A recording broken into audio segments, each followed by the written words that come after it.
Good evening बच्चों, सब लोग आ गए? सभी बच्चे आ गए हैं? प्रेजेंट एब्सेंट लगाएंगे, जल्दी से अपना अपना अटेंडेंस लगाएंगे। और आज हम लोग देखेंगे क्लास 5 to 8 का ज्योमेट्री सीरीज देख रहे हैं हम लोग।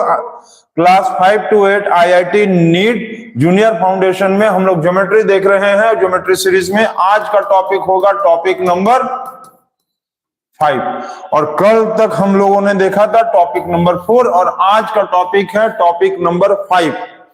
तो सभी बच्चे जो है आ गए हैं, कॉपी निकाल लीजिए, अपना अपना लिखना शुरू करेंगे। पेन कॉपी सारी चीजें निकाल लीजिए।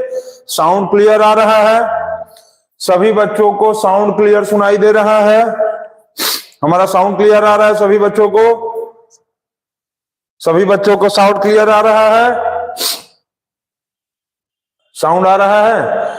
तो आज जो है ज्योमेट्री का हम लोग देखेंगे टॉपिक नंबर 5। टॉपिक नंबर 5 देखने के लिए स्टार्ट हो जाइए। सभी अपना अटेंडेंस लगाएंगे। स्टार्ट किया जाए, सभी बच्चे स्टार्ट किया जाए। चलो स्टार्ट करते हैं। चलो स्टार्ट कर दिया जाए। और आज जो है एक चीज हम लोग देखेंगे ज्योमेट्री में, जो सबसे इंपॉर्टेंट चीज है, सर्कल। हम लोग आज पढ़ेंगे सर्कल क्या होता है। सर्कल, तो सर्कल क्या होता है हम लोग ये देखेंगे। तो सर्कल का मतलब ये होता है गोला। सर्कल का मतलब हिंदी में होता है गोला, ठीक है। मतलब any bounded closed figure with equal distance all over from the center, इसका मतलब एक ऐसा क्लोज फिगर जो सेंटर से बराबर के दूरी पे होगा हमेशा के लिए। जैसे ये सेंटर है, ये दूरी, ये डिस्टेंस, ये सारा डिस्टेंस क्या होता है सर्कल में? ये सारा डिस्टेंस क्या है? इक्वल है। ये इसका सेंटर है। ये इसको क्या कहेंगे? इस फिगर, इस चीज को क्या कहेंगे? सेंटर। ये ब्लैक वाला क्या कहलाएगा? सेंटर। और ये सेंटर से ये डिस्टेंस क्या होता है? सब इक्वल होता है। पता है ये चीज को क्या कहते हैं हम लोग? रेडियस, ठीक है। तो इन सर्कल का मतलब कोई भी सर्कल में देखो, ये लिख लेना ऐसे, in circle there are infinite radius, ठीक है। किसी भी सर्कल में इनफाइनाइट रेडियस बनाया जा सकता है, किसी भी सर्कल में। जैसे सर्कल ऐसे है तो यहाँ सेंटर से इसका ये ऐसे करके कितना रेडियस बना सकते हैं? ऐसे करके कितना रेडियस बना सकते हैं? ऐसे करके हम कितना रेडियस बना सकते हैं? इनफाइनाइट रेडियस बना सकते हैं। ऐसे करके हम इनफाइनाइट रेडियस बना सकते हैं। सर्कल में यदि आपसे कोई पूछता है कि कितना रेडियस होगा, तो सर्कल में इनफाइनाइट रेडियस होगा। इनफाइनाइट मतलब ढेर सारा, जितना तुम समझ सकते हो इनफाइनाइट।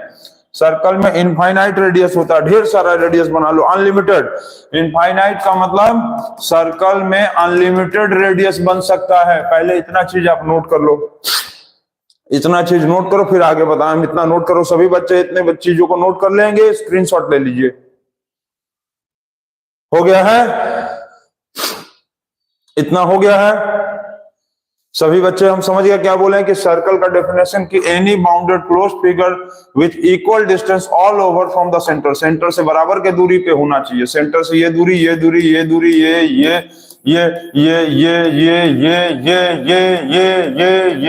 जितना भी तुम बना लो सब इक्वल होगा, और इसी को कहते हैं हम लोग रेडियस। और किसी भी सर्कल में इनफाइनाइट रेडियस हो गया।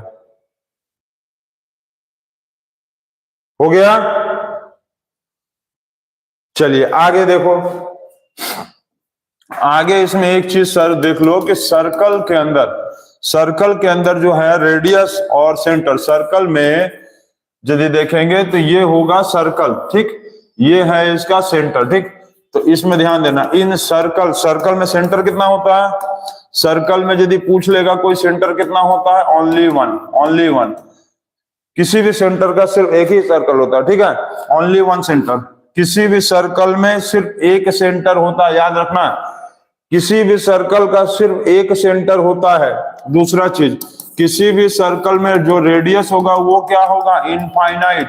इनफाइनाइट का मतलब अनलिमिटेड, किसी भी सर्कल में अनलिमिटेड होता है, मेनी, ढेर सारा, ठीक। दूसरा चीज, सर्कल में ऑपोजिट साइड्स को जोड़ने वाले चीज को क्या कहते हैं, सर्कल में ऑपोजिट चीज को, ऑपोजिट साइड्स को जोड़ देगा, मतलब सर्कल में ऑपोजिट लाइंस को क्या कहेंगे, ऑपोजिट लाइन का मतलब होगा एक टॉप बॉटम, ठीक है। इस तरह से लाइन को क्या कहते हैं, इस तरह के लाइन को क्या कहेंगे, डायमीटर। डायमीटर क्या है, double of radius, double of radius, मतलब किसी भी सर्कल में जो है वो रेडियस का डबल जो होता है उसको क्या कहते हैं, डायमीटर, समझ गए। जो रेडियस का डबल होगा वो होगा डायमीटर। जैसे कि इसका सेंटर मान लो O है, ठीक, तो ओ ए रेडियस है, ओ ए मान लो रेडियस है 5 सेंटीमीटर, ओ ए रेडियस है, ओ ए यदि रेडियस है 5 सेंटीमीटर, तो इसका मतलब इसका जो डायमीटर होगा वो कितना होगा, डायमीटर जो होगा वो 2 इंटू रेडियस होगा, रेडियस का दुगना होता है, 2 इंटू रेडियस, समझिए हम क्या बोले, 2 इंटू रेडियस, मतलब 2 into 5 centimetre is equal to 10 centimetre जो होगा ये होगा डायमीटर, ये होगा डायमीटर। जो डायमीटर होता है वो रेडियस का डबल होता है, ठीक है, डायमीटर जो है वो रेडियस का डबल होता है। ये सारी चीजें आपको पता है, हमको पता है कि ये सब चीज आपको पता है। चलिए नोट करिए, जल्दी से आगे बताते हैं, ठीक है। ओ ए 5 होगा, ओ ए भी 5 होगा और ओ बी भी 5 होगा, दोनों रेडियस है, ओ ए भी रेडियस और ओ बी भी रेडियस, ओ ए रेडियस और ओ बी भी रेडियस होगा, ठीक है, ये दोनों 5 होगा। डायमीटर जो होगा वो रेडियस का दुगना 10 सेंटीमीटर। किसी भी सर्कल में, इन सर्कल देयर आर इनफाइनाइट का मतलब अनलिमिटेड, देयर आर इनफाइनाइट का मतलब अनलिमिटेड डायमीटर। किसी भी सर्कल में अनलिमिटेड डायमीटर होता है, अनलिमिटेड डायमीटर होता है, नोट करेंगे। नोट हो गया सभी बच्चों का। किसी भी सर्कल में इनफाइनाइट, समझ गया, डायमीटर इनफाइनाइट होता है, रेडियस भी इनफाइनाइट होता है, लेकिन किसी सर्कल का सेंटर सिर्फ एक ही होता है, इसको नोट करो। ये सारी चीजें सभी बच्चों को पता था। अब हम जो बताने जा रहे हैं हो सकता है वो नहीं पता हो, नोट करो इसको जल्दी से सभी।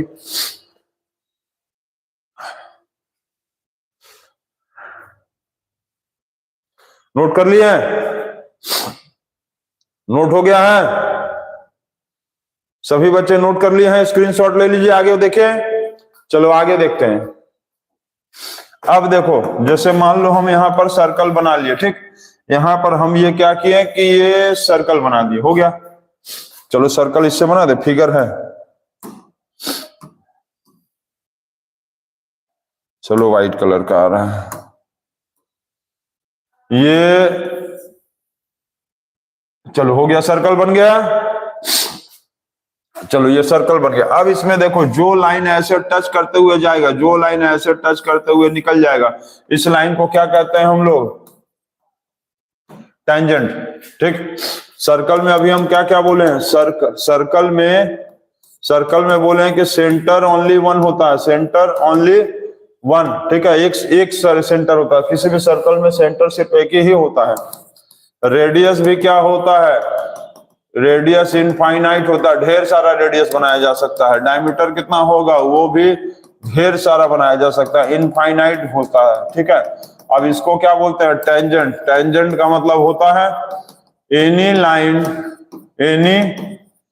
एनी स्ट्रेट लाइन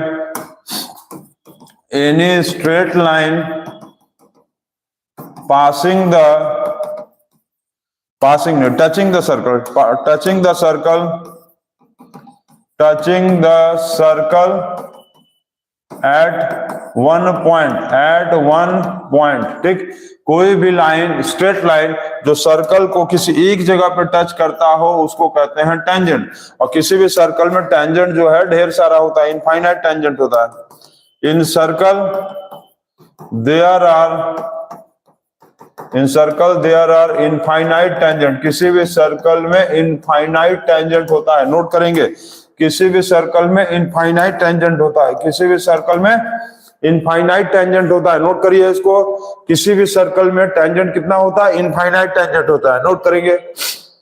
जैसे कि मान लो हम यहां सर्कल बना दिए, ऐसे भी टेंजेंट बन सकता था, ऐसे भी बन सकता था, ऐसे भी बन सकता था। देखो ऐसे करके भी बन सकता था, ऐसे भी बन सकता था, ये ऐसे करके बन जाएगा, ये मान लो ऐसे करके बन जाएगा, ठीक है। ये मान लो ऐसे करके बन जाएगा। और भी सर्कल ढेर सारा टेंजेंट बन सकता है, ऐसे बन सकता है, ऐसे बन सकता है, ऐसे बन सकता है।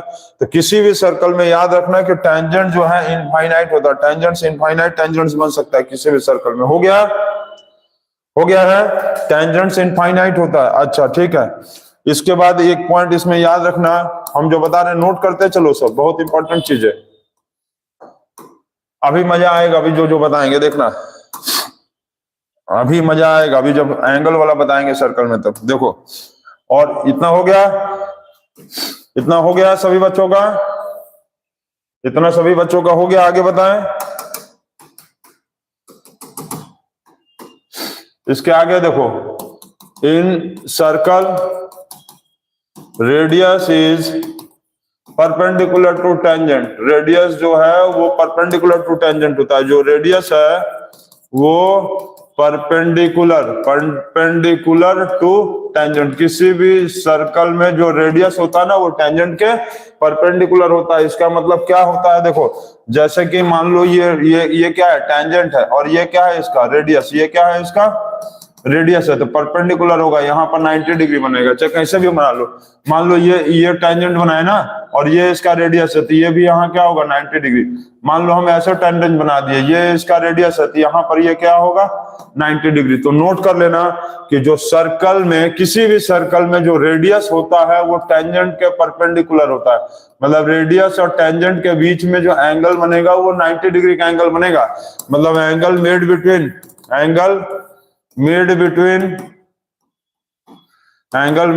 radius and tangent, angle made between radius and tangent is 90 degree, ठीक है। Angle made between radius and tangent is 90 degree. जो एंगल रेडियस और टेंजेंट के बीच में बनेगा उसको कहेंगे 90 डिग्री, ठीक है। जो एंगल रेडियस और टेंजेंट के बीच में बनेगा उसको 90 डिग्री कहेंगे। तो रेडियस और टेंजेंट के बीच में 90 डिग्री का एंगल बनता है, इसको नोट कर लो। हो गया है, सभी बच्चों का हो गया, सभी बच्चों का हो गया। इरेज करें हम,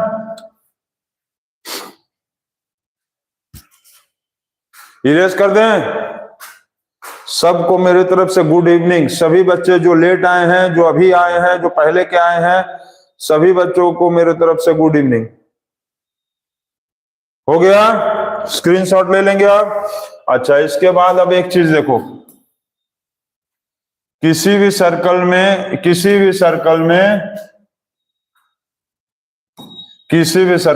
ये सर्कल है, अब ये लाइन यदि मान लो ऐसे काटते हुए बाहर निकल गया तो इस लाइन को हम लोग क्या कहते हैं, सेकंड। क्या बोलते हैं, सेकंड। तो सेकंड क्या होता है, एनी स्ट्रेट लाइन, कोई भी straight line, any straight line which passes cutting the circle, which passes intersecting the circle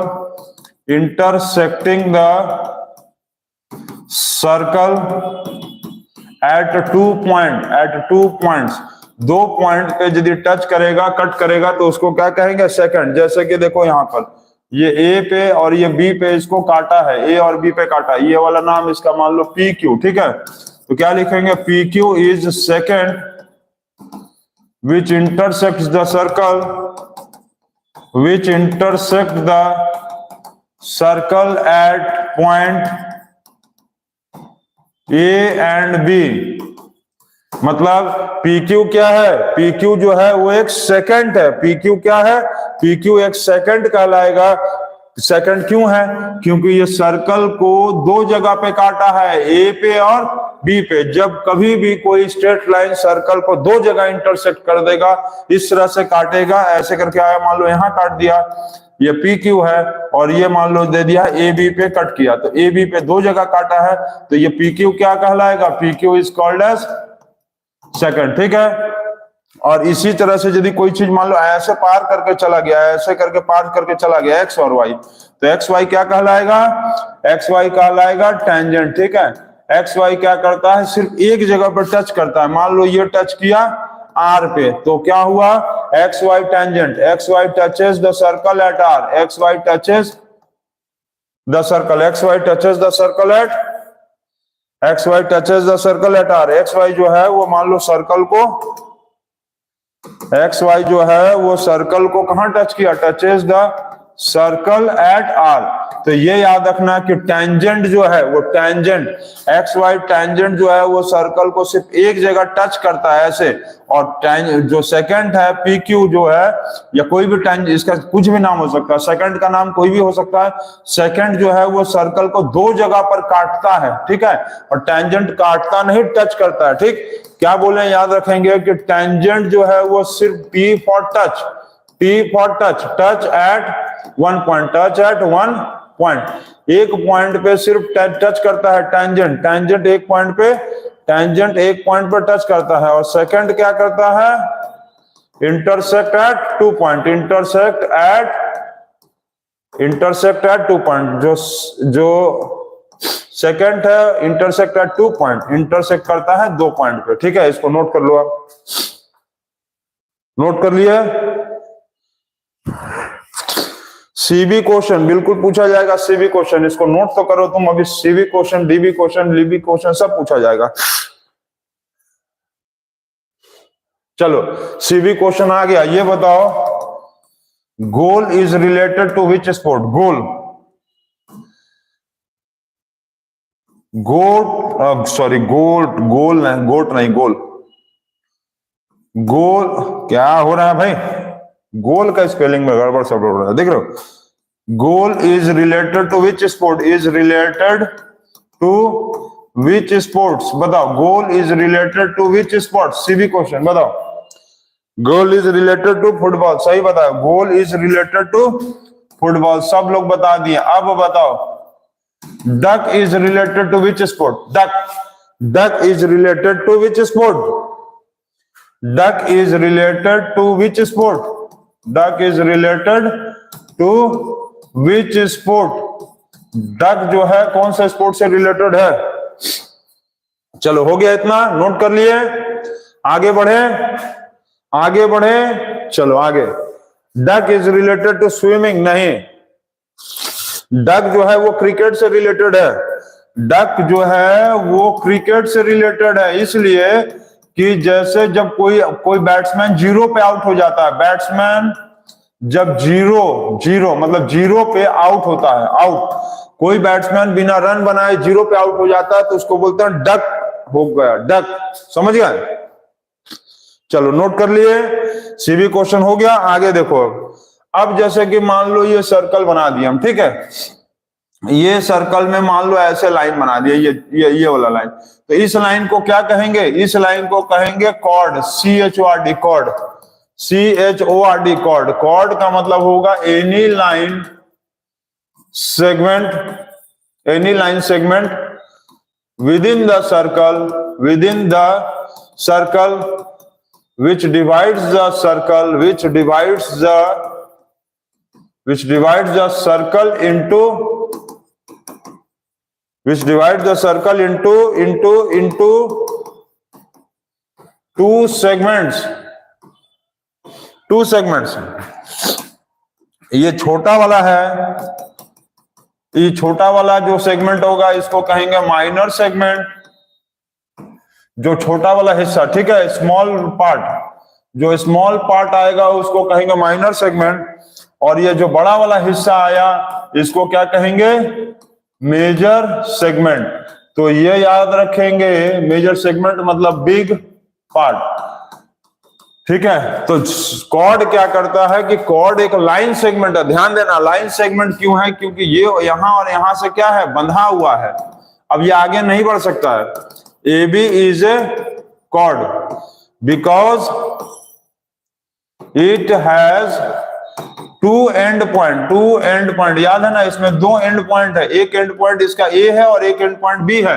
ये जो है AB क्या है, इस तरह का लाइन, ये ऐसे है, ये AB जो है ये ऐसे है, ऐसे है, नहीं ऐसे नहीं है, AB क्या है, ऐसे है, लाइन सेगमेंट है, लाइन सेगमेंट का मतलब क्या है?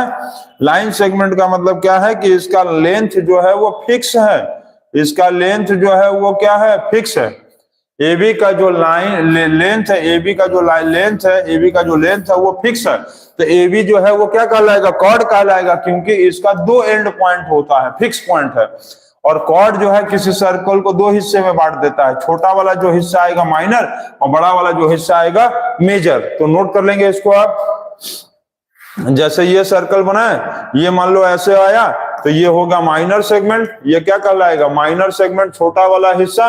और जो बड़ा वाला हिस्सा है, ये वाला बड़ा वाला हिस्सा क्या कहलाएगा? बड़ा वाला हिस्सा कहलाएगा मेजर सेगमेंट। तो ये क्या कहलाएगा? ये जो लाइन इसको ऐसा करता है, जो लाइन माइनर मेजर में बांट देता है, ये लाइन, इस लाइन को क्या कहेंगे? इस लाइन को कहेंगे कॉर्ड, ठीक है? इस लाइन को कहेंगे कॉर्ड। कॉर्ड जो है वो सर्कल का वो हिस्सा होता है, वो एक लाइन सेगमेंट होता है जो सर्कल को दो हिस्से में बांट देता है, माइनर सेगमेंट और मेजर सेगमेंट में। छोटा वाला हिस्सा माइनर और बड़ा वाला हिस्सा मेजर सेगमेंट। तो नोट कर लीजिए। और ये भी याद रखना कि किसी भी सर्कल में इनफाइनाइट कॉर्ड बनाया जा सकता है, किसी भी सर्कल में इनफाइनाइट कॉर्ड बनता है, ठीक? इन circle there can be infinite chords, there can be infinite chord, ठीक है? किसी भी सर्कल में इनफाइनाइट कॉर्ड बनाया जा सकता है। तो नोट कर लीजिए इसको आप। हो गया ये, इसको इरेज करें, आगे बताएं, अब आगे बताएं।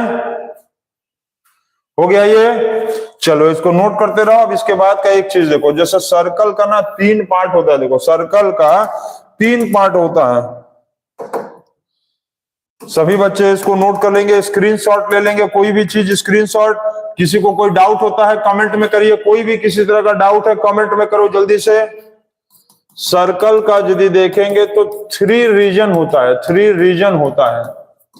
थ्री रीजन का मतलब क्या है कि यदि हम यहाँ पर सर्कल बनाएंगे ये वाला, तो ये वाला जो पॉइंट, देखो इसका तीन रीजन, एक्सटीरियर होता है, एक्सटीरियर रीजन, एक्सटीरियर रीजन होता है। एक होता है इंटीरियर रीजन, एक होगा इंटीरियर रीजन, और एक होगा on the circle, on the circle. तीन रीजन होता है, on the circle, exterior of the circle, और एक क्या है? Exterior region. एक होगा इंटीरियर रीजन और एक होगा ऑन द सर्कल। अब बात होता है एक्सटीरियर रीजन का मतलब ये सब पॉइंट जो बाहर में है, ए बी सी। तो ये जैसे ए बी सी क्या है? इसके बाहर है, A B C exterior region में है। कोई पार्ट मान लो यहां पर दिया है, ठीक? कोई पार्ट यदि दिया है, मान लो यहां पर और यहां पर दिया है, आर और एस, तो आर एस होगा इसका इंटीरियर रीजन। अब कोई पॉइंट मान लो दे दिया है इसका, कोई पॉइंट मान लो दे दिया है इसका यहां पर, ये P दिया है और ये Q दिया है, ठीक? ये P और Q, तो P और Q क्या होगा इसका? P और Q क्या होगा?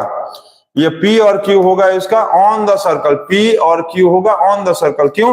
क्योंकि ये सर्कल के ऊपर है, समझ गए? तो सर्कल का तीन पार्ट होता है। कौन कौन सा पार्ट है? सर्कल का तीन पार्ट है, कौन कौन सा? जल्दी बताओ। सर्कल का exterior region A B C, interior region R S, और ऑन द सर्कल में P और S होता है। ऑन द सर्कल मतलब गोले के ऊपर, गोले के ऊपर, on the circle. On the circle का मतलब गोले के ऊपर, जैसे ये हो गया P और ये हो गया Q, गोले के ऊपर, ठीक है? इसको नोट करिए आप, समझ गए? एक्सटीरियर रीजन मतलब outside the circle, exterior region का मतलब क्या होगा? Outside circle, outside the circle. चलिए हो गया। एक्सटीरियर मतलब, इंटीरियर का मतलब inside the circle, inside the circle, inside the circle, और ऑन द सर्कल का मतलब सर्कल के ऊपर, ऑन द सर्कल मतलब on the line of the circle, on the line of circle, on the line of circle, ठीक है? इतना note कर लीजिए आप। इतना हो गया। PQ, P, अच्छा हाँ, PQ, सॉरी PQ, P और Q होगा ये, ठीक है? ये P और Q। एक बच्चा कमेंट कर रहा है सर PQ हो लिखना है, आप PS लिख दिया, सॉरी फॉर दैट, ये PQ होगा। सही बात बोले हो। देखो ध्यान से पढ़ने से यही होता है, जो बच्चे ध्यान से देकर पढ़ रहे हैं ना वो तुरंत फटाक से बता दे रहे हैं, ये P और ये Q, ये दोनों ऑन द सर्कल है। ठीक है, अच्छी बात है, वेरी गुड, हो गया। आगे लिखे, कोई डाउट नहीं है आगे का? आगे बताएं, आगे बताएं। चलो चलो आगे, एक आगे का नेक्स्ट क्वेश्चन, कमेंट वाला क्वेश्चन पूछते हैं, कमेंट वाला question.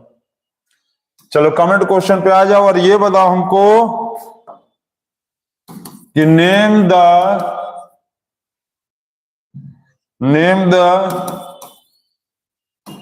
Prime minister, name the only prime minister whose signature were on the Indian note पे कौन से प्राइम मिनिस्टर का सिग्नेचर था? सिर्फ एक ही ऐसे प्राइम मिनिस्टर थे जिनका इंडियन नोट के ऊपर सिग्नेचर होता था, और भी कौन से नोट के ऊपर? 1 रुपया के नोट के ऊपर, 1 रुपया के नोट के ऊपर उनका सिग्नेचर होता था। बताओ तो कौन से थे? कौन से प्राइम मिनिस्टर ऐसे थे जिनका 1 रुपया के नोट के ऊपर सिग्नेचर होता था? बताओ, सिर्फ एक ही ऐसे प्राइम मिनिस्टर हैं।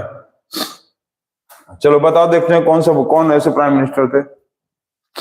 गूगल मत करो, खुद से सोच के देखो, खुद से सोचो। चलो हो गया, हो गया, आगे बताएं। चलो हो गया, आगे बताएं। हाँ, डॉक्टर मनमोहन सिंह, सही बोले हो, डॉक्टर मनमोहन सिंह जो डेथ कर गए हैं, और उनका न्यूज दिखा रहा था डॉक्टर मनमोहन सिंह। क्यों? क्योंकि ये इंडिया के एक समय फाइनेंस मिनिस्टर भी रह चुके थे।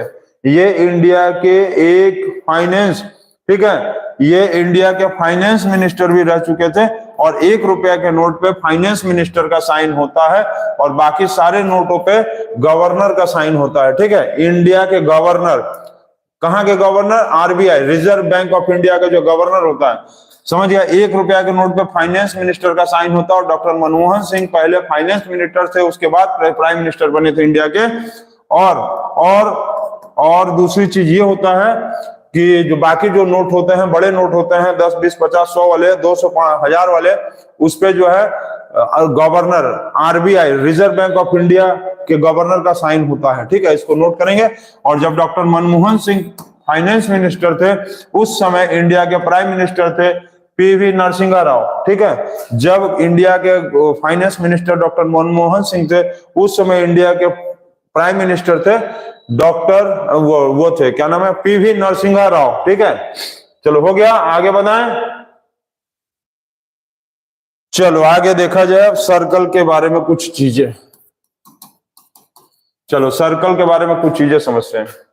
यदि मान लो ये कैसे ऐसे सर्कल दे दे, मान लो, ठीक है, मान लो ऐसे सर्कल दे दिया, ध्यान देना हम क्या बता रहे हैं। अब क्वेश्चन आना शुरू हो जाएगा, सर्कल से रिलेटेड क्वेश्चन सब पूछा जाएगा। जैसे ये मान लो सर्कल है, इसमें हम एक ऐसे ऐसे ऐसे जो है बना दिए, ए बी सी और डी। ठीक है, ए बी सी डी बना दिए। तो ए बी सी डी को क्या कहेंगे? A B C D is cyclic quadrilateral. A B C D is cyclic quadrilateral. क्यों साइक्लिक क्वाड्रिलेटरल होगा? अब यहां ध्यान दो, साइक्लिक क्वाड्रिलेटरल क्या होता है? तो साइक्लिक क्वाड्रिलेटरल का मतलब क्या है? 4 साइड। क्वाड्रिलेटरल का मतलब क्या होता है? 4 साइड। तो 4 साइड तो है ही इसका। 4 साइड देखो, A B, B C, C D, D A, तो 4 साइड तो है ही इसका। 4 साइड है ना? ठीक, चलो ये 4 साइड हो गया। अब ये साइक्लिक क्यों है? क्योंकि all four vertex touching the circle, और 4 वर्टेक्स टचिंग द सर्कल। जब किसी भी क्वाड्रिलेटरल का चारों वर्टेक्स का मतलब जैसे ऐसे हो गया, ऐसे हो गया, और ये मान लो फिर ऐसे देके ऐसे दे दिया, तो ये साइक्लिक क्वाड्रिलेटरल नहीं है। ये साइक्लिक क्वाड्रिलेटरल नहीं है। क्यों नहीं है? इसका 3 साइड सर्कल को टच कर रहा है, और चौथा वाला साइड नहीं टच कर रहा है। ये टच किया, ये टच किया, ये टच किया, ये सही सही सही, और लेकिन यहां टच नहीं किया तो गलत। समझ गए?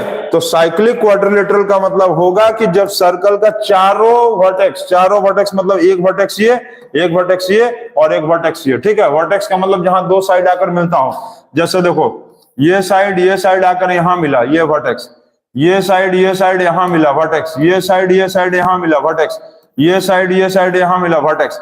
तो चारों वर्टेक्स, समझे? वर्टेक्स मतलब जहां पर दो साइड आपस में आकर मिलता है उसको कहते हैं वर्टेक्स। और किसी भी क्वाड्रिलेटरल में जब चारों वर्टेक्स सर्कल को टच करेगा तो उसको कहेंगे साइक्लिक क्वाड्रिलेटरल। तो ये साइक्लिक क्वाड्रिलेटरल नहीं है क्योंकि ये बी वाला सर्कल को टच नहीं कर रहा है। चलिए इतना समझ गए। अब यहां देखो, sum of all four angles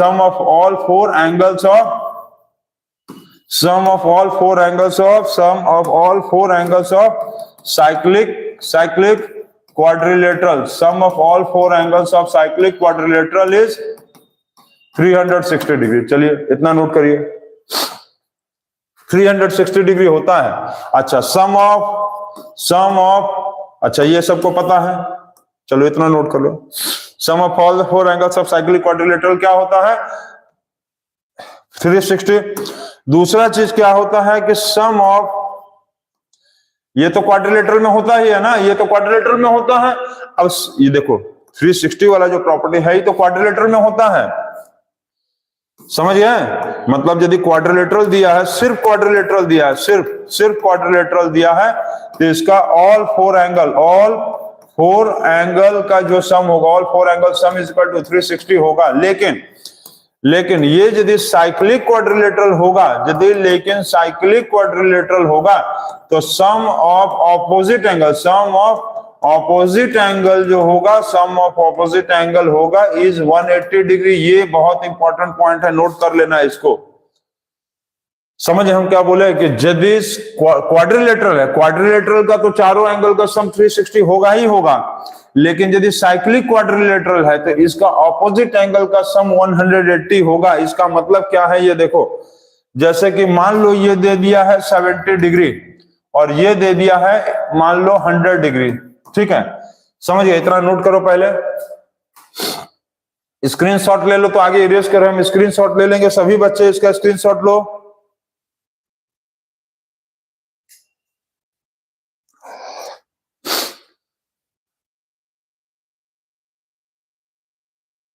सभी बच्चे इसका स्क्रीनशॉट ले लीजिए, सभी बच्चे इसका स्क्रीनशॉट लीजिए आप लोग। हो गया है? सभी बच्चे स्क्रीनशॉट ले लिए हैं? हो गया, चलो ठीक है। अब देखो जो बता रहे हैं सुनो ध्यान से। ये यदि साइक्लिक क्वाड्रिलेटरल है तो angle A plus angle C क्या होगा? 180 डिग्री होगा। क्यों होगा? क्योंकि ऑपोजिट एंगल है। ऑपोजिट एंगल का मतलब उल्टा, ऑपोजिट का मतलब उल्टा, ऑपोजिट एंगल है, ऑपोजिट एंगल। समझ गया? ए और सी क्या है? Opposite angle. ए और सी क्या है? Opposite angle. जिसमें से ए का वैल्यू 70 दिया है तो सी का वैल्यू कितना होगा? Angle C is equal to 180। ये 70 प्लस से इधर आएगा तो क्या होगा? माइनस। एंगल सी कितना आया? 110 डिग्री। एंगल सी कितना आया? 110 डिग्री। हो गया? हो गया है? चलिए अब यहां पर देखेंगे angle B plus angle D. Angle B plus angle D फिर कितना होगा? 180 डिग्री। रीजन क्या होगा? Opposite angle. किसका opposite angle? Opposite angle of cyclic quadrilateral. Opposite angle of cyclic quadrilateral. Angle B कितना है? एंगल बी है 100 और प्लस एंगल डी नहीं दिया हुआ है तो एंगल डी कितना होगा? 180। ये 100 को इधर ले आएंगे, माइनस होगा। Angle D is equal to 80 degree. Angle D is equal to 80 degree. Note करिए इसको। समझिए हम क्या बोले? Angle A plus angle C 180 होगा और एंगल बी और प्लस एंगल डी 180 होगा। एंगल ए 70 था तो ये आया 110 और ये 100 था तो ये आ गया 80 डिग्री। यही प्रॉपर्टी होता है साइक्लिक क्वाड्रिलेटरल में। और यदि सिर्फ क्वाड्रिलेटरल होगा तो ये प्रॉपर्टी नहीं होगा, याद रखना। नोट करेंगे क्वाड्रिलेटरल का चारों एंगल का सम 360, लेकिन साइक्लिक क्वाड्रिलेटरल का ऑपोजिट एंगल्स का सम भी 180 होता है। ठीक है, मतलब ये दोनों को जोड़ेंगे 180, इन दोनों को भी जोड़ेंगे 180। नोट करिए इसको आप। हो गया है? चलिए हो गया।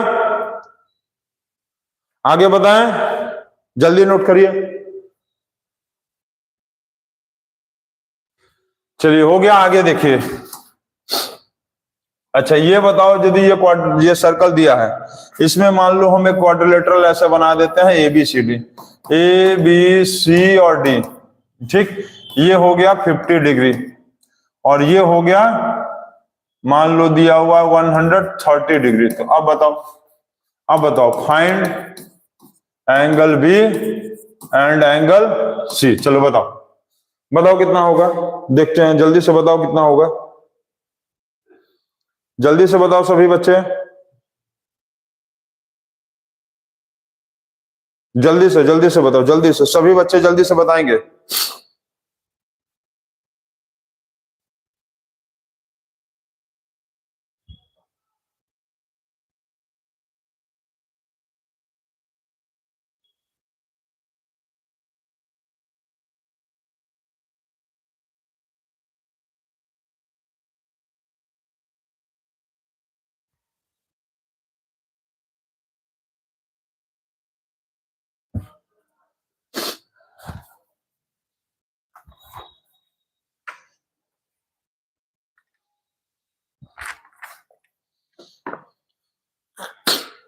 चलो जल्दी बताओ कितना कितना आया। अब क्या लिखेंगे, angle A plus angle C is equal to क्या होगा 180 डिग्री। रीजन क्या लिखेंगे, sum of opposite angles of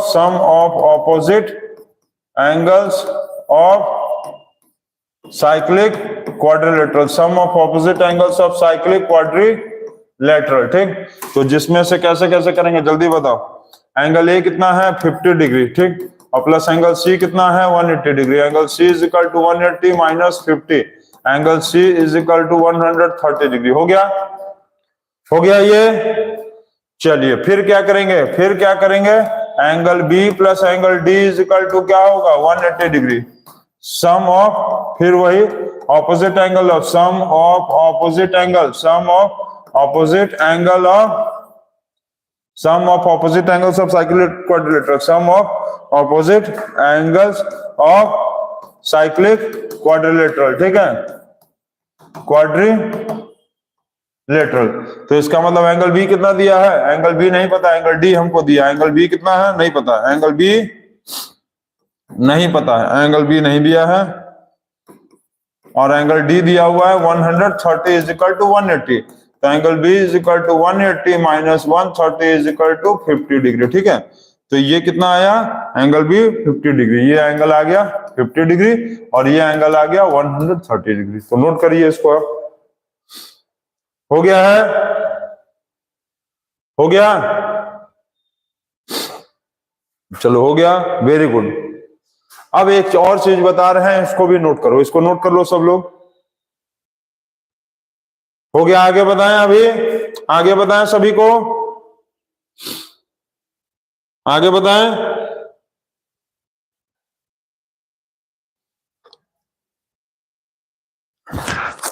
हो गया सभी बच्चों का, कमेंट करिए आप सभी बच्चों का हो गया है,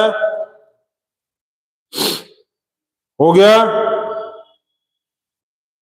चलिए ठीक है, आगे देखिए, चलो आगे देखो। आगे अब ये देखो कि जैसे ये एक सर्कल है, सर्कल ऐसे मान लो कोई बनाया है ट्राइंगल, ठीक। तो इस एंगल को कहेंगे सेंट्रल एंगल, इस एंगल को क्या कहेंगे, सेंट्रल एंगल। समझिए क्या कहेंगे, इस एंगल को क्या कहेंगे, सेंट्रल एंगल। अब यही वाला मान लो इसको आगे बढ़ा दे, ऐसे कर दे, तो इसको क्या कहेंगे, इसको कहेंगे सेगमेंट एंगल, सेगमेंट एंगल। समझ गए क्या बोल रहे हैं, सेगमेंट एंगल। तो तुमको समझना क्या है, समझना ये है इसमें कि सेंट्रल एंगल जो होगा वो सेंट्रल एंगल डबल होता है पहला, और दूसरा चीज कि सेगमेंट एंगल हाफ होता है। सेगमेंट एंगल क्या होता है, हाफ। सेगमेंट एंगल क्या होता है, हाफ होता है। सेगमेंट एंगल क्या होगा, सेगमेंट एंगल हाफ होगा, HALF, ठीक, सेगमेंट एंगल हाफ होगा, इसको नोट करिए आप, सेगमेंट एंगल हाफ होगा। अब इसका मतलब ये बता रहा है कि यदि मान लो ये एंगल दे दे आपको कि 100 डिग्री है, ये एंगल 100 डिग्री है, तो ये एंगल उसका आधा हो जाएगा। समझ रहे हो हम क्या बोल रहे हैं? ये सेंट्रल एंगल यदि 100 है ना, तो सेगमेंट एंगल जस्ट हाफ हो जाएगा, हाफ। सेंट्रल एंगल जो है डबल होता है और सेगमेंट एंगल आधा होता है, ये आप याद रखना, ठीक। अच्छा, इसमें बताओ तो क्या होगा, जैसे ये एक सर्कल बना दिए हम, यहां पर ऐसे करके फिगर आ गया और ये ऐसे करके बन गया, और ये बन गया यहां पर, ये बन गया, मान लीजिए ये बन गया आपको, ये बन गया 30 डिग्री। तो बताओ ये कितना होगा, ये बताओ कितना होगा। चलो इसका नाम लिख दो, ABCO, ठीक। यहां पर एंगल ACB दिया हुआ 30 डिग्री, और फाइंड करने के लिए कहा है AOB। AOB बताओ कितना होगा, AOB बताओ कितना होगा, सभी बच्चे बताएंगे AOB कितना होगा। 15 डिग्री नहीं होगा, कुछ बच्चे 15 डिग्री लिख रहे हैं, ये एंगल होगा 60 डिग्री। अभी हम बताएंगे central angle double, central angle double होता है, ये है सेंट्रल एंगल, ये है central angle, central angle double होगा, और ये है सेगमेंट एंगल, सेगमेंट एंगल आधा होता है, सेगमेंट एंगल आधा होता है, सेंट्रल एंगल डबल होता है। समझ गए, सेंट्रल एंगल डबल होता है। तो AOB कितना होगा, 60 डिग्री। क्यों? क्योंकि 2 × 30 करेंगे तो 60 डिग्री ही आएगा, ठीक है। नोट करिए इसको भी, आप नोट करिए, नोट करिए। फिर एक और क्वेश्चन दे हम, नोट करिए, क्वेश्चन देंगे, जल्दी से नोट करिए आप सभी बच्चे।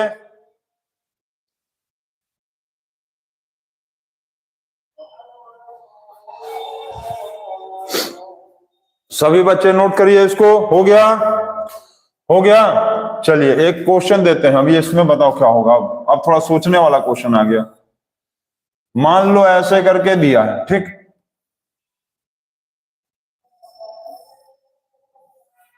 अब देखो थोड़ा सा कंफ्यूजन होगा तुम लोग को, ठीक। अब ये बताओ कि ये दिया हुआ है, ये दिया हुआ है, मान लो तुमको 100 डिग्री, ठीक है, ये 100 डिग्री दिया है। तो ये इसका नाम लिख दो, AOBCD। अब बताओ ये दिया हुआ, if angle ACB is equal to 100 degree, find angle AOB और एंगल ADB। चलो देखते हैं कौन बताता है। अब इसमें तुरंत समझ में आ जाएगा कि कौन समझा है और कौन छपाई किया है। चलो जल्दी बताओ, तुरंत समझ में आ जाएगा कि कौन छपाई किया है और कौन समझा है। जल्दी बताओ तो, चलो चलो जल्दी बताओ, जल्दी बताओ कौन छपाई किया कौन समझा है, समझ में आ जाएगा। चलो बताओ क्या करेंगे, बताओ। AOB 50 डिग्री, AOB 50 डिग्री गलत है, AOB 50 डिग्री नहीं आएगा। अब हम जो बता रहे ध्यान देना, हम जो बता रहे बहुत अच्छे से ध्यान देना। हाँ, AOB 160 डिग्री सही है, AOB 160 डिग्री सही है। देखो कैसे करना, क्या है करना, कैसे है, देखो हम जो बता रहे हैं इसमें सबसे पहले ये आप ध्यान दो कि ACBD ये क्या बन गया, साइक्लिक क्वाड्रिलेटरल बन गया, साइक्लिक क्वाड्रिलेटरल बन गया ना। सबसे पहले ध्यान दो जो हम बता रहे हैं, ACBD,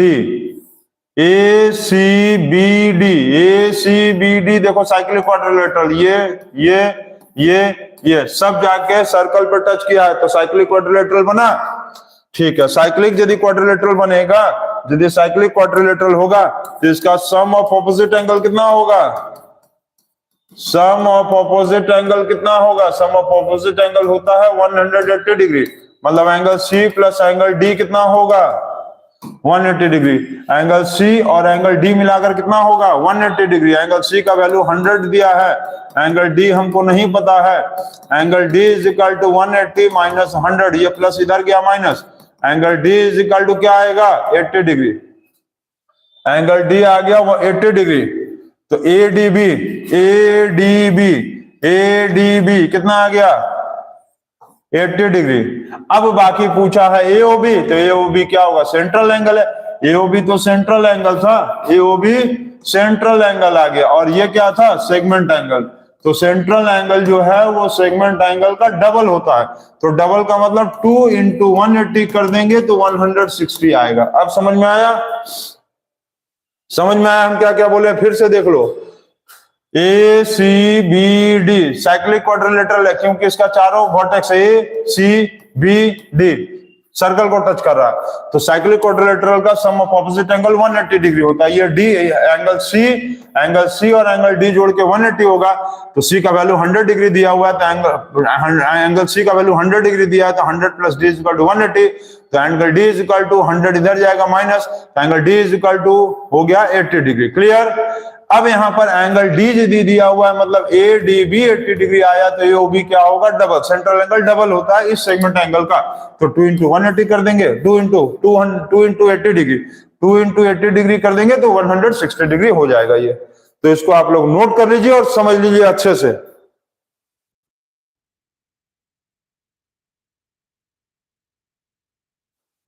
चलिए इतना आप लोग नोट कर लिए हैं, इतना सभी बच्चे नोट कर लिए हैं आप लोग, नोट हो गया ये सारी चीजें। चलिए बहुत अच्छा।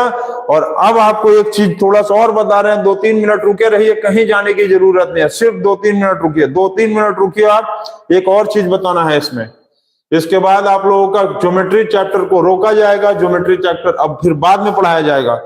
अब मंडे से फिर एक नया चीज पढ़ाया जाएगा। कल जो है क्लासेस ऑफ रहेगा, कल क्लासेस नहीं चलेगा, कल क्लासेस ऑफ रहेगा संडे को, क्योंकि हमको कुछ काम है। तो आप लोग इसको 5 मिनट रुके रहिए। इसके बाद का और एक चीज हम बता रहे हैं, नोट करिए। और ज्योमेट्री का आज ये आखिरी टॉपिक है, मंडे से नेक्स्ट टॉपिक पढ़ाया जाएगा। और ज्योमेट्री फिर अभी बाद में कंटिन्यू किया जाएगा, क्योंकि ज्योमेट्री और नंबर सिस्टम थोड़ा लंबा चैप्टर्स है। अब डेली मतलब लगातार एक ही चैप्टर्स को पढ़कर बच्चे बोर हो जा रहे हैं, तो ज्योमेट्री का ये 5वां टॉपिक के बाद रोका जाएगा, फिर दूसरा चैप्टर पढ़ाया जाएगा मंडे से। तो इसको नोट करेंगे और आगे देखिए। अब एक चीज आप समझेंगे, सेम सेगमेंट एंगल होता है, सेम सेगमेंट एंगल। इसका मतलब है यदि ये आपको सर्कल दे दिया जाए ऐसे करके, ये यदि आपको ऐसे सर्कल दे दें हम, ठीक है सर्कल, और यहां पर एक ट्रायंगल ऐसे बना दें, और ये यहां पर, और ये मान लो ऐसे जा रहा है, ये ऐसे यहां और ये यहां आया, ठीक। फिर ये भी यहां आया और ये भी यहां आया। इसका मतलब ए बी सी और ये डी, ठीक। तो यहां पर देखो angle A B C equal to angle A B D, इसको बोलते हैं सेम सेगमेंट एंगल। क्या बोलते हैं? Same segment angle. ये दोनों इक्वल होता है, सेम सेगमेंट एंगल इक्वल होगा। इन दोनों एंगल में सेम बेस होगा, दोनों एंगल का सेम बेस होगा ए बी, दोनों एंगल का सेम बेस होगा। देखो दोनों एंगल का सेम बेस का मतलब ये ट्रायंगल और ये ट्रायंगल दोनों में देखो सेम बेस है। ए बी दोनों का कॉमन पॉइंट है, मतलब ए बी जो है is common, A B is common to both triangle, मतलब दोनों ट्रायंगल में, to both triangle. A B जो है वो दोनों ट्रायंगल में क्या है? ए बी जो दोनों ट्रायंगल में क्या है? कॉमन है। ए बी दोनों ट्रायंगल में क्या है? ए बी दोनों ट्रायंगल में कॉमन है। ए बी दोनों ट्रायंगल में क्या है? कॉमन है। समझ गए? तो इस तरह के कंडीशन में यदि यहां पर मान लो यदि 40 डिग्री बनेगा तो यहां भी 40 डिग्री बनेगा, मतलब ये दोनों का वैल्यू 40 डिग्री होगा। अब चाहे तुम यहां पर चाहे जितना भी ट्रायंगल बना लो, तुम एक ट्रायंगल ऐसे भी बना लो, एक ट्रायंगल तुम ऐसे भी बना लो, सब का एंगल यहाँ 40 डिग्री आएगा। ये भी 40 डिग्री, मान लो ये आर है, ये एस है, तो इसका मतलब angle A B C, angle A B D is equal to angle A B are equal to angle, mistake थोड़ा सा देखो यहां क्या क्या बोले, एंगल ए बी सी नहीं, यहां मिस्टेक लिखा गया, बी नहीं होगा, यहां थोड़ा ध्यान देंगे आप। इसका क्या नाम होगा, angle A C B is equal to angle A D B, ठीक है ना। एंगल जो पूछता है बीच में होगा A C B A D B, तो इसका मतलब angle A C B is equal to angle A D B और फिर ए आर बी और ए एस बी, ये सब कितना होगा 40 डिग्री सेम सेगमेंट एंगल, ठीक है। अब चाहे तुम इसमें कितना भी एंगल बना लो, मतलब सेम बेस पे होगा तो एंगल सेम होगा, ठीक है। हो गया, समझ गया है, इतना आ गया सभी बच्चों को।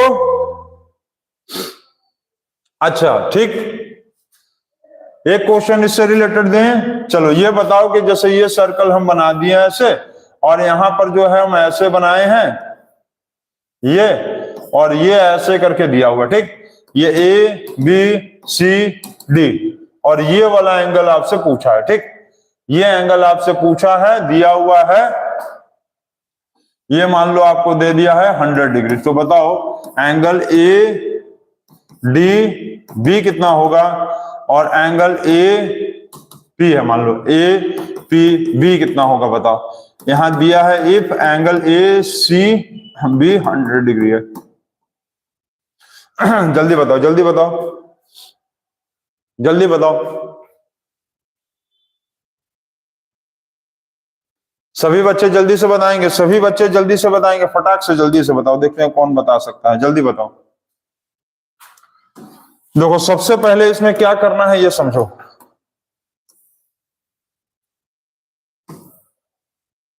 सबसे पहले इसमें करना क्या है समझो, जल्दबाजी में नहीं करना है कोई चीज। देखो सबसे पहले ए सी बी और डी इज क्या होगा, इज साइक्लिक क्वाड्रिलेटरल है। साइक्लिक क्वाड्रिलेटरल क्यों है, क्योंकि इसका चारों वर्टेक्स देखो ए सी बी डी क्या हो रहा है, साइक्लिक क्वाड्रिलेटरल है, 1 2 3 4 वर्टेक्स टच कर रहा सर्कल पे। यदि वर्टेक्स टच कर रहा सर्कल पे तो angle C plus angle D क्या होगा 180 डिग्री होगा। क्यों, sum of opposite angles of quadrilateral, sum of opposite angles of quadrilateral, ठीक। तो एंगल सी का वैल्यू क्या दिया है, एंगल सी का वैल्यू 100 दिया है, plus angle D is equal to 180 degree. C ये और डी ये 180 होगा जोड़ के, तो angle D is equal to 180, ये 100 इधर गया हो गया minus 100, angle D is equal to क्या आएगा, angle D is equal to कितना आया, डी इज इक्वल टू हो गया 80 डिग्री। अब बाकी क्या करेंगे कि angle A D B, D का मतलब क्या हो गया, एंगल ए डी बी होगा, ठीक। ए डी बी और ए पी बी दोनों क्या होगा, सेम होगा, सेम सेगमेंट एंगल, दोनों इक्वल होगा, सेम सेगमेंट एंगल। तो यदि ये 80 है तो ये भी क्या होगा 80 होगा, ठीक। मतलब एंगल ए डी बी 80 और एंगल ए पी बी भी 80। तो सर्कल में आप लोग ये सारी चीजों को देख लिए हैं और नया चीज है तो इसको आप नोट कर लीजिए। अब ज्योमेट्री का टॉपिक 5 आज खत्म हो गया और मंडे से आप लोगों को नया चैप्टर पढ़ाया जाएगा। और आप लोग को एक इंफॉर्मेशन हम दे दें कि ज्योमेट्री और नंबर सिस्टम, हम पहले भी बोले थे कि नंबर सिस्टम को आगे फिर अभी पढ़ाया जाएगा बाद में, तो ज्योमेट्री और नंबर सिस्टम का आगे फिर वीडियोस बनेगा। और आज के लिए बस इतना ही। अब जो है कल हम लोग नहीं मिलेंगे, कल संडे है, कल आप लोग जो है एग्जाम्स का प्रिपरेशन कीजिए, टेस्ट है आप लोगों का, तो टेस्ट है, मंडे का टेस्ट का प्रिपरेशन करिए और मंडे को फिर एक नया चैप्टर के साथ हम लोग मिलेंगे। तब तक good night, bye, take care. सभी बच्चे इस चीज को जो है 2 बार रिपीट करेंगे क्योंकि ज्योमेट्री एक बहुत इंपॉर्टेंट चैप्टर था। हम जब आप स्टार्ट किए थे चैप्टर ये, तभी आप लोगों को बताए थे हम कि ज्योमेट्री जो है एक बहुत ही इंपॉर्टेंट टॉपिक है, इंपॉर्टेंट चीज है। आप उसको नोट करिए और अच्छे से समझ लीजिएगा, ठीक है। तो good night, take care and bye. अब सीबी क्वेश्चन बाद में, आज लेट हो गया, सीबी क्वेश्चन बाद में अब।